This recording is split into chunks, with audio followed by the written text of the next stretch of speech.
마가복음 4장 35절에서 41절까지의 말씀. 이 하나님의 계시의 말씀을 한 목소리로 받들어 읽겠습니다. 그날 저물 때에 제자들에게 이르시되 우리가 저편으로 건너가자 하시니 그들이 무리를 떠나 예수를 배에 계신 그대로 모시고 가매 다른 배들도 함께 하더니 큰 광풍이 일어나며 물결이 배에 부딪혀 들어와 배에 가득하게 되었더라. 예수께서는 고물에서 베개를 베고 주무시더니 제자들이 깨우며 이르되 선생님이여 우리가 죽게 된 것을 돌보지 아니하시나이까 하니 예수께서 깨어 바람을 꾸짖으시며 바다더러 이르시되 잠잠하라 고요하라 하시니 바람이 그치고 아주 잔잔하여지더라. 이에 제자들에게 이르시되 어찌하여 이렇게 무서워하느냐 너희가 어찌 믿음이 없느냐 하시니 그들이 심히 두려워하여 서로 말하되 그가 누구이기에 바람과 바다도 순종하는가 하였더라. 아멘. 하나님의 말씀입니다. 교회 여러분 한 주간 평안하셨습니까? 이 자리에 참석하신 우리 모든 교우님들 우리 주님의 크신 사랑과 은총이 함께 하시기를 간절히 소망합니다. 간혹 제게 이런 질문을 하시는 분이 있어요. 목사님 이런 드라마 보신 적 있어요? 이런 연속극, 예. 이런 드라마, 이런 프로 보신 적 있어요? 그러면 저는 이렇게 대답하죠. 아니요, 저희 집에 TV가 없어서요. 그러면 아주 재미있는 반응을 하시거든요. 어떻게 반응하시냐면, 요즘 뭐 TV로 보는 사람이 얼마나 있어요. 그러면 저는 그냥 씩 웃고 마는데요. 가만 생각해 보니 디지털 기술이 얼마나 많이 발달했는데 보고자 하는 마음만 먹으면 얼마든지 TV 없이도 볼 수 있는 세상 아닙니까? 유튜브나 넷플릭스, 디즈니 플러스 같은 그런 OTT 플랫폼을 이용하면 되잖아요. OTT가 무슨 뜻인지 찾아봤거든요. 오버 더 탑이라고 하더라고요. 그 탑이라는 게 그 셋톱박스라고 그 TV 수신기와 이렇게 안테나로 연결하는 그 작은 네모난 박스 있죠. 아시죠? 예, 그거예요, 그거. 그게 셋톱박스인데요. 그러니까 그런 셋톱박스를 넘어가 OTT, 오버 더 탑이라는 건데요. 곧 그 말은 인터넷을 연결하여서, 그러니까 그런 셋톱박스 같은 거 필요 없이, 선 연결 케이블 필요 없이, 연결하는 거 필요 없이 인터넷으로 연결하여 굳이 생방송으로 보지 않아도 본인이 원하는 시간에 맞춰 드라마, 영화, 다큐멘터리, 오페라 또는 스포츠 이런 것들을 큰 화면이나 아니면 휴대폰이나 태블릿으로 얼마든지 볼 수 있다는 건데요. 그러니까 저는 여기까지 미처 생각하지 못하고 답을 한 거죠. TV가 없어서 드라마를 보지 못했습니다. 이런 대답 자체가 제가 시대에 얼마나 뒤떨어져 있는지, 뒤떨어져 산다는 방증 아니겠습니까?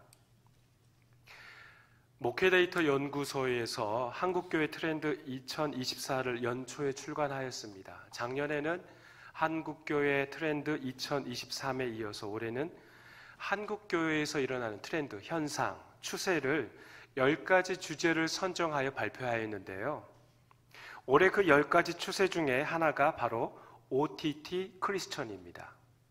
그러니까 이 그리스도인들도 자신들이 원하는 신앙 컨텐츠를 디지털 그런 기술을 적극 이용한다는 건데요. 예를 들면 CBS의 그 잘잘법 같은 컨텐츠입니다. 혹시 그 영상 보신 분들 있을 것 같습니다. 교회를 다니면서 궁금했으나 차마 목회자에게 물어보기는 그러한 것들을 아주 CBS의 그 잘잘법이 자세히 설명해 놓은 영상입니다. 이처럼 자신이 궁금했던 내용을 인터넷 검색을 통해 여러 신학자와 목사님의 설명을 듣고 해소하는 일명 OTT 크리스천입니다. 이것은 하나의 순기능이고요. 역기능도 있습니다. 코로나를 겪으면서 다음 세대가 한 2, 3년 동안 교회를 못 나왔잖아요. 그래도 어른들은 지금까지 신앙생활을 해왔기에 또한 신앙의 연수는 다르지만 어른들은 교회를 나와야 하는 것으로 알고 있었기에 코로나 엔데믹 이후에 다시 예배당으로 나오지 않았습니까? 그런데 우리 자녀들, 우리 손주들은 그런 생각이 전혀 없습니다. 이 아이들의 80% 이상은 코로나를 겪으면서, 코로나 2, 3년을 겪으면서 교회를 한 번도 출석하지 않았다는 통계입니다. 특히 부모가 믿음 생활하는 교인이라면 그나마 마지못해 부모의 손에 이끌려서 교회에 참석합니다. 예배당으로 옵니다. 그러나 부모가 신앙생활하지 않은 아이들은 이미 교회 발길을 끊은 지 오래됐습니다. 청년들도 마찬가지입니다. 예배당이 굳게 닫히고 영상으로 예배드리다 보니 그게 쉬운 거죠. 다시 예배당을 열어도 나오고 싶지 않은 거죠. 왜요? 쉽게 예배를 드릴 수 있으니까요. 게다가 OTT 플랫폼을 통해 여러 신앙과 관련된 궁금한 점들을 들을 수 있어요. 그러니 그들 생각에 현장 예배 나올 필요가 없게 된 거죠. 문제는 이 OTT 플랫폼 중에 그런 건전한 신학자나 목사님들의 영상만 있는 게 아니라 이단들이 아주 교묘하게 그들 나름의 설득력을 가지고 청장년들을 노리고 있다는 사실입니다.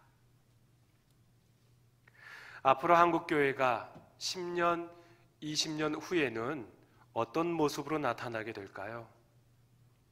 미취학 아이들인 그들이 나중에 20대, 30대가 되면 한국교회는 어떤 모습으로 변해 있을까요? 그래서 한국교회와 다음 세대는 현재 광풍의 격동기를 겪고 있다는 사실이죠. 우리는 이 시기에 하나님 앞에 깊이 고민을 하셔야 합니다. 다음 세대를 어떻게 살릴 수 있을까? 그들의 믿음을 어떻게 지킬 수 있도록 도와줄 수 있을까? 나 하나 예수 잘 믿고 천국 가면 그게 끝. 그런 게 신앙생활이 아니잖아요. 그렇죠? 우리가 그러려고 예수 믿는 것은 아니잖아요. 우리 신앙 공동체가 어떻게 해야 다음 세대들을 지지하고 도와줄 수 있을까? 이런 마음으로 큰 광풍이 일어난 이 시점에서 다음 세대를 생각해 보고자 합니다. 이런 관점에서 오늘 말씀을 함께 나눠보고자 합니다. 오늘 본문 35절은 이렇게 시작하죠. 그날 저물 때에, 한번 따라해 볼까요? 그날 저물 때에, 그날 저물 때에. 예수님께서 그날 저물 때에 제자들에게 저편으로 건너가자라고 말씀하십니다. 그날 저물 때에, 카이 에케인의 웁시아스. 이 그날 저물 때라는 단어에 우리는 초점을 맞춰야 합니다. 이것은 말 그대로 날이 어두워졌다는 것이죠.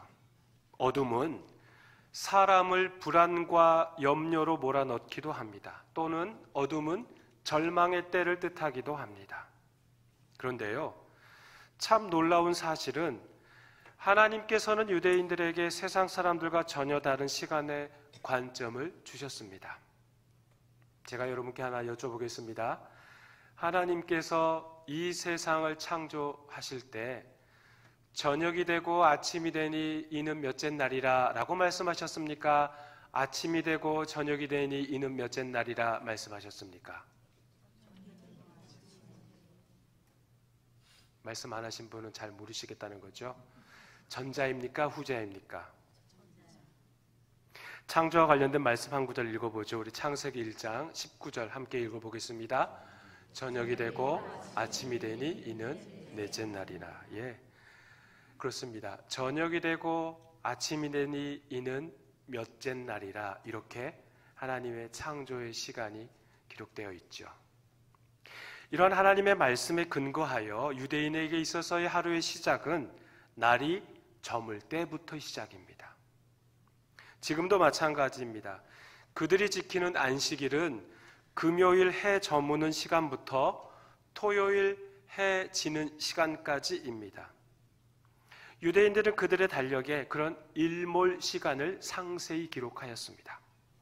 더 특이한 점은 유대인들이 이스라엘에만 살고 있습니까? 지금? 아니죠.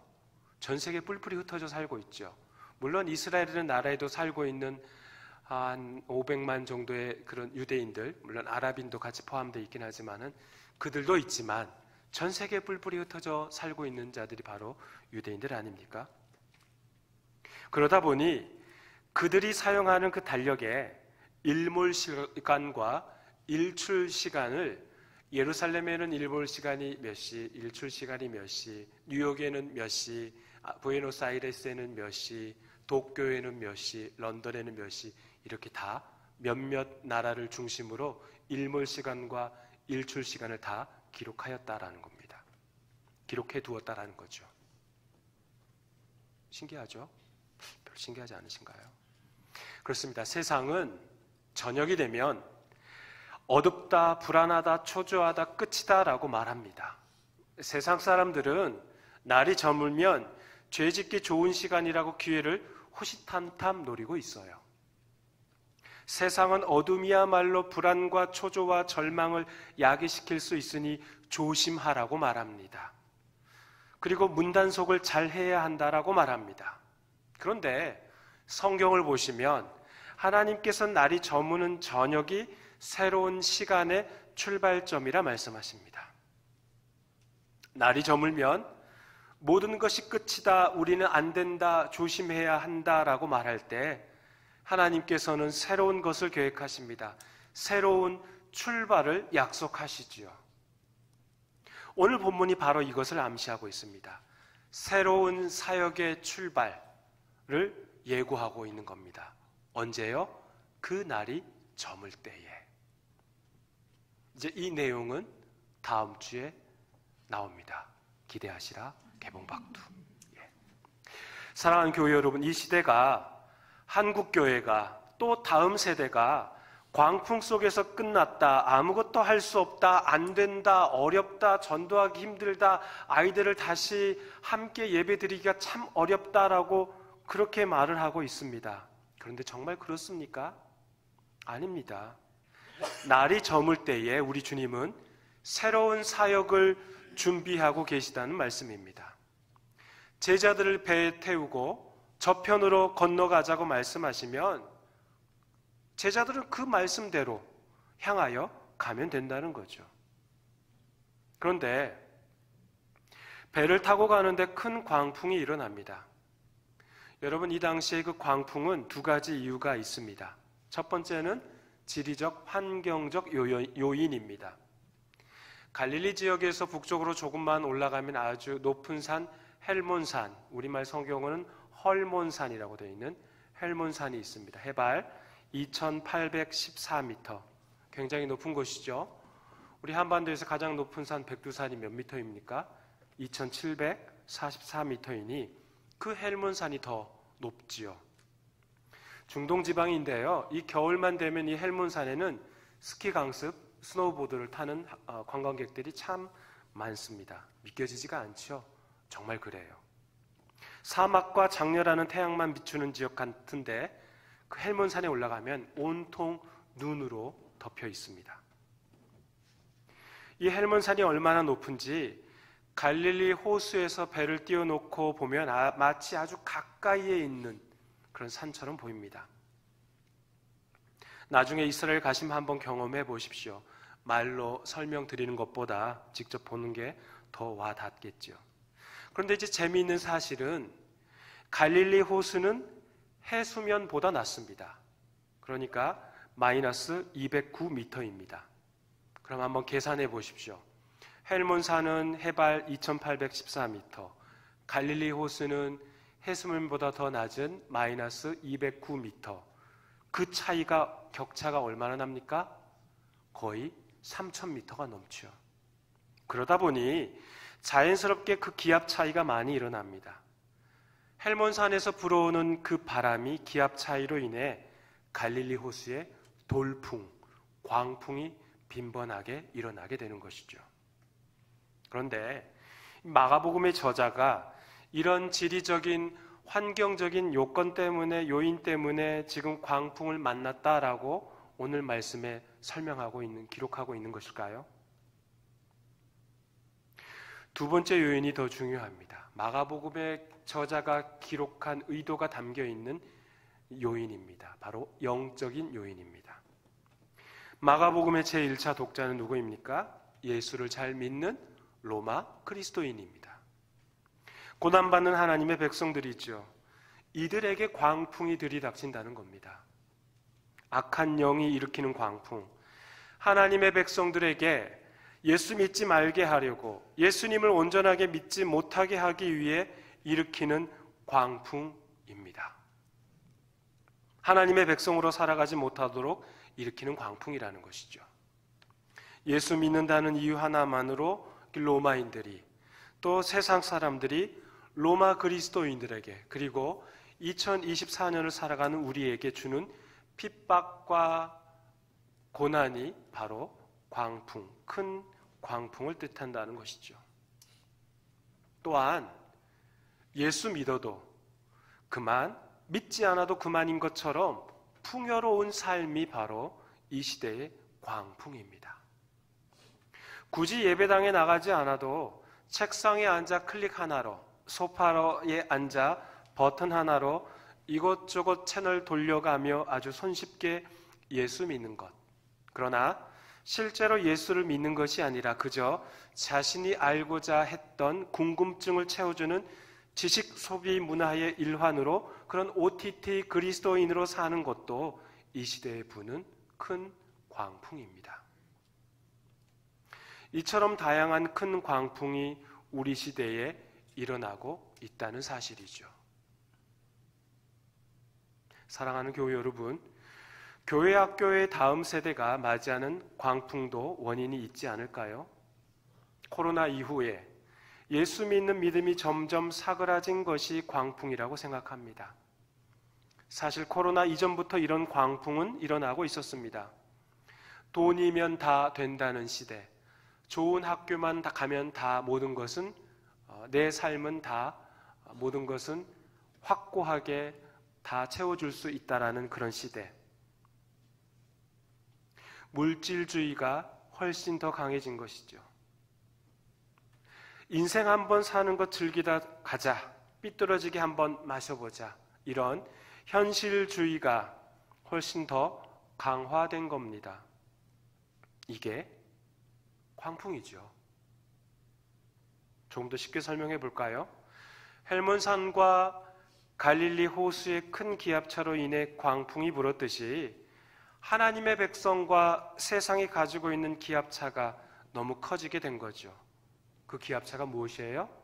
생각의 차이, 가치관의 차이, 세상을 바라보는 세계관의 차이가 너무 크다는 거죠. 힘과 크기와 세속적인 가치관과 그리스도인의 그 가치관의 차이가 너무 큰 격차로 벌어졌다는 사실입니다. 그런데 여러분, 한 가지 독특한 점이 발견됩니다. 지금 이 배에, 이 마가복음 본문에 나와 있는 이 배에 누가 타고 있습니까? 예수님이 타고 계셔요. 그런데도 큰 광풍을 만납니다. 또한 저편으로 가자고 말씀하신 분이 제자입니까? 제자들입니까? 예수님이십니까? 예수님이셔요. 예수님의 말씀에 순종하며 지금 건너가고 있는 중이에요. 그런데도 큰 광풍을 만나게 된 것이죠. 그렇습니다. 우리는 신앙생활하면서 오해하는 게 있습니다. 주님과 동행하면 시온의 대로가 열릴 것이다. 주님과 함께라면 모든 일이 순적하게 진행될 것이다. 아니요, 그렇지 않습니다. 주님과 함께 있는데도 광풍이 일어나잖아요. 주님이 가자라고 명령하셨는데 그 말씀에 순종했는데도 광풍이 일어나잖아요. 시편 23편의 시인이 주님이 나와 함께 하시니 해를 두려워하지 않는다라고 말씀하죠. 그렇게만 다윗이 고백하고 있나요? 아니지요. 내가 사망의 음침한 골짜기로 다닐지라도. 그렇습니다. 우리 인생이 이렇습니다. 예수 잘 믿어도 사망의 음침한 골짜기로 다닐 수밖에 없는 현실에 직면하기도 한다는 거죠. 예수 잘 믿어도, 아니 예수님의 말씀을 순종해도 큰 광풍이 일어나 죽기 직전까지 내몰리는 경우도 있다는 것이 우리의 현실이라는 겁니다. 이런 광풍이 일어나면 어떻게 해야 합니까? 연약한 인간인지라 이것저것 다 시도해 보겠죠. 제자 중에는 어부 출신도 있었는데 그런 광풍에 대처하는 법을 비록 지금은 어부 일을 하지 않고 있더라도 몸이 기억하고 있진 않을까요? 그렇죠. 세찬 바람에 찢어질 수 있으니 돛도 내려보고 키도 꽉 잡고 있었을 테고, 그러면서 동시에 배에 들어온 물을 밖으로 계속 퍼날랐겠죠. 그런데요, 소용없는 겁니다. 지난번에 원로 목사님께서 제게 말씀하셨는데요, 제가 내용을 정확하게 기억하지는 못하지만 아마 이런 내용이었던 것 같아요.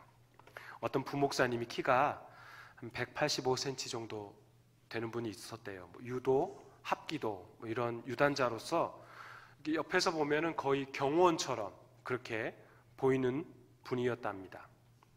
그분과 옆에 함께 다니면 마치 보디가드를 데리고 다니는 것처럼 보일 정도로 몸도 좋고 날렵한 그런 목사님이 계셨대요. 그 원로 목사님께서 그 부목사님에게 질문 하나 하셨대요. 목사님 혹시 누군가가 이렇게 칼 들고 이렇게 막 위협하고 그러면 어떻게 해야 돼요? 목사님은 어떻게 하실 것 같아요? 이렇게 목사님이 물어보셨대요. 그랬더니 키도 크고 격투기 좀 하는 그 목사라서 뭔가 멋진 대답이 나올 것으로 생각하셨겠죠. 네. 그 원로 목사님의 질문에 부목사님이 이렇게 대답했답니다. 칼 들고 있으면 못 이겨요. 냅다 주랭랑이 최고입니다. 도망가랍니다. 아무리 1대1 맞짱 뜰 정도로 체격을 갖춘 사람이라 할지라도 자신을 지키는 최선의 방법을 그 유단자는, 그 목사님은 알고 있는 것이죠. 지금 제자들의 상황이 그렇습니다. 어부 출신이고 수십 년 그물질을 해본 경험이 있다 해도 지금 이런 상황이면 예수님에게 의지할 수밖에 없는 겁니다. 그들은 우왕좌왕하다가 예수님을 깨웁니다. 선생님, 우리가 다 죽게 생겼습니다. 우리를 좀 돌봐주십시오. 그러자 예수님께서는 일어나셔서 바람을 꾸짖습니다. 바다더러 잠잠하고 고요하라 말씀하십니다. 근데 거기서 예수님은 그렇게 말씀하시고 끝나는 게 아니에요. 우리 다 같이 마가복음 4장 20절 함께 읽어보겠습니다. 없나요? 4장 40절 죄송합니다. 이에 제자들에게 이르시되 어찌하여 이렇게 무서워하느냐 너희가 어찌 믿음이 없느냐 하시니. 큰 광풍이 일어났습니다. 이것저것 다 시도해봐도 안 됩니다. 무서워 떨 수밖에 없겠죠. 그런 상황에 고물 배 뒤편에서 주무시는 예수님이 제자들 입장에서는 어쩌면 얄미웠을지도 모릅니다. 다 죽게 생겼는데 어떻게 저렇게 태평하게 주무실 수 있는가? 지금 이 상황에서 잠이 옵니까? 잠이? 직접 말은 하지 못해도 예수님에게 서운했을 수는 있겠죠. 예수님께서 너희들 왜 그렇게 무서워하느냐까지만 말씀하셨어도 제자들은 섭섭병이 걸리지는 않았을 겁니다. 그런데 이어서 또 뭐라고 말씀하셔요? 너희가 어찌 믿음이 없느냐. 이 말씀에 제자들 중에는 큰 광풍이 일어난 거, 그리고 배가 뒤집히게 생겼길래 어떻게 해서든 이 어려움을 모면하고자 애쓴 우리들에게 왜 그렇게 믿음이 없느냐라는 그 말씀이 가당키라도 한 것인가, 정말 너무하시네라고 생각한 제자들도 있었겠죠. 그런데 한번 잘 생각해 보십시오. 여기 학교 교사 봉직하신 분도 있으시죠? 학교에서 시험 낼 때 주지 않는 단원에서도 시험 문제를 출제하는 경우가 있습니까? 학생들은 안 배운 데서 시험 문제가 나왔어요 하고 입이 이렇게 나오겠지만 사실 이미 다 배웠어요. 그것을 응용화해서 시험 문제를 내는 것이지 전혀 배우지 않은 곳에서 시험 출제하지는 않습니다. 물론 배운 부분을 한 번 꼬고 두 번 꼬고 지푸라기로 새끼 꼬듯이 여러 번 꼬다 보니 안 배운 것처럼 느껴지는 것 아닐까요? 이것과 똑같습니다. 예수님께서 제자들에게 믿음이 없다고 꾸짖는다면 이미 믿음이 생겼을 것으로 기대할 만한 그 어떤 사건이 전제 조건으로 있었다는 뜻이죠. 그 어떤 사건, 그 어떤 일, 그게 무엇입니까? 마가복음 4장 전체에 나오는 하나님 나라와 관련된 비유의 말씀이죠. 이 말씀을 제자들이 들었습니까? 안 들었습니까? 마가복음 4장 전체의 말씀을 제자들이 하나님 나라와 관련된 비유의 말씀, 예수님께서 해주신 말씀을 제자들이 들었습니까? 안 들었습니까? 들었죠. 심지어 씨앗 비유가 어렵다고 투정 부리는 제자들에게 예수님께서는 친절하게 해설까지 다 해주셨어요. 씨앗을 뿌리는 하나님께서 우리의 마음의 땅을 경작하도록 주도권을 내어드리는 삶을 살아가도록 그렇게 말씀 해설해 주셨죠. 등불을 들통 속에 넣어두는 사람은 없고 침대 밑에 놓아두는 사람 없듯이 등불은 세상 한복판에서 밝히는 존재로서 예수이신 등불, 그 등불을 담아내는 등잔인 성도로서 우리 백성으로서 굳건한 믿음 가운데 살아가도록 말씀하셨습니다. 겨자풀이 겨자나무가 되는 비유까지 하나님 나라에 관해 아주 상세히 다양한 소재로 삼아 이야기해 주셨습니다. 그러니까 이러한 비유를 통해 하나님 나라에 대해서 깨닫고 믿음을 가진 자로 살아가고 결단하도록 주님께서는 촉구하신 것이죠. 그러면서 주님께서는 제자들에게 호수 저편으로 가자라고 말씀하신 겁니다. 왜 가자고 하신 것일까요? 굳건한 믿음을 가진 제자들과 다른 지역에서도 그 하나님 나라를 선포하고 사역하기 위한 것 아니겠습니까? 그런데 보세요. 지금 그 배에 누가 타고 계신다고요? 예수님이 타고 계셔요. 하나님 나라를 선포하셨던 그 예수님이 타고 계셔요. 그렇다면 하나님 나라와 관련된 말씀을 통해 믿음을 가진 자들이라면 최소한 그들이 취할 수 있는 행동, 최소한 그들이 취할 수 있는 행동이 무엇이 있을까요? 1번, 두려움에 떨며 펑펑 운다. 2번, 소리 지르며 열심히 물을 밖으로 퍼낸다.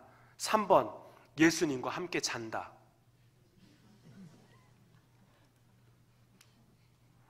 웃으셨죠? 그런데 그게 정답이에요. 예수님과 함께 자면 됩니다. 세상 사람들이 보기에는 굉장히 어이없는 행동이에요. 지금 큰 광풍이 일어나서 배가 뒤집히기 일보 직전인데요. 그냥 예수님과 함께 자면 돼요. 그게 바로 믿음입니다. 예수님 옆에 누워서 자는 것이 믿음이라는 거죠. 큰 광풍이 일어났는데 잠이 오겠습니까? 네, 잠이 안 와도 예수님 옆에 누워서 눈 감고라도 있으면 됩니다. 배가 요동치는데 그게 어떻게 가능합니까?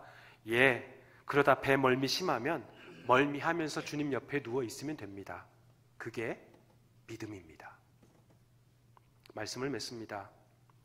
오늘 말씀을 통해서 저와 여러분, 특히 우리 다음 세대들에게 일어나는 이 광풍을 어떻게 이길 수 있을까요? 우리 인생의 배에 예수님이 타고 계심을 항상 잊지 말아야 합니다. 우리 주님이 함께 하십니다. 그리고 주님께서 가자고 명령하신 길입니다. 그러면 순종하고 가면 되는 거예요. 가다가 광풍을 만날 수 있습니다. 그러나 불안해하거나 염려하지 마십시오. 우리 인생의 배, 우리 교회의 배에 예수님이 타고 계시기 때문입니다. 그분이 주인이시고 그분이 온 우주의 주인 되십니다. 내 인생의 주도권을 주님에게 내어드리고 주님께서 통치하시고 운영하실 수 있도록 그저 맡겨드리면 된다는 거죠. 사랑하는 교회 여러분, 우리 삶에 큰 광풍이 일어나면 우왕좌왕하지 마시고 그저 주님 옆에 편히 누워 계십시오. 잠이 오지 않으십니까? 눈 감고 계십시오. 배가 심하게 흔들리더라도 거기에 몸을 맡기십시오. 그게 바로 믿음입니다. 이 길 잘 걸어가시는 저와 여러분이 되시기를 주의 이름으로 축원합니다. 하나님 아버지 감사합니다. 큰 광풍이 일어날 때 우리가 할 수 있는 건 아무것도 없습니다. 우리가 배에 들어온 물을 퍼나르고 돛을 내리고 키를 꽉 잡아봐도 할 수 있는 건 아무것도 없이 그저 배가 뒤집히기 일보 직전입니다. 하나님, 제자들은 처음부터 예수님과 함께 자버렸으면 예수님께서 너희들은 어찌 믿음이 없느냐라는 그런 호통소리도 듣지 않았을 겁니다. 하나님, 이 세계가 참으로 큰 광풍이 몰아치는 현실에 닥쳐 있습니다. 힘들고 어렵고 세속주의가 가득하고 여러 가지로 예수를 믿지 못하는 상황, 또한 풍요로운 삶으로 인해서 더 이상 예배당에 찾아오지 않는 이런 상황이 되어버리고 말았습니다. 이때 우리가 할 수 있는 것은 전적으로 주님만을 의지하고 주님 옆에 누워 함께 잠을 자는 것이 바로 참된 믿음인 줄 믿습니다. 온전하게 주님만을 붙들고 나아가는 저희들의 삶이 되도록 인도하여 주옵소서. 예수님의 이름으로 기도하옵나이다. 아멘.